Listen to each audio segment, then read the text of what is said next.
اگر تم بڑے بڑے گناہوں سے جن سے تم کو منع کیا جاتا ہے اجتناب رکھو گے تو ہم تمہارے چھوٹے چھوٹے گناہ معاف کر دیں گے اور تمہیں عزت کے مکانوں میں داخل کریں گے.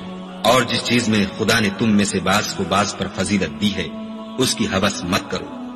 مردوں کو ان کاموں کا ثواب ہے جو انہوں نے کیے اور عورتوں کو ان کاموں کا ثواب ہے جو انہوں نے کیے اور خدا سے اس کا فضل و کرم مانگتے رہو. کچھ شک نہیں کہ خدا ہر چیز سے واقف ہے. اور جو مال ماں باپ اور رشتہ دار چھوڑ مرے تو حقداروں میں تقسیم کر دو کہ ہم نے ہر ایک کے حقدار مقرر کر دیے ہیں. اور جن لوگوں سے تم عہد کر چکے ہو ان کو بھی ان کا حصہ دو. بے شک خدا ہر چیز کے سامنے ہے. مرد عورتوں پر مسلط و حاکم ہے اس لیے کہ خدا نے بعض کو بعض سے افضل بنایا ہے اور اس لیے بھی کہ مرد اپنا مال خرچ کرتے ہیں. تو جو نیک بیویاں ہیں وہ مردوں کے حکم پر چلتی ہیں اور ان کے پیٹھ پیچھے خدا کی حفاظت میں مال و آبرو کی خبرداری کرتی ہیں.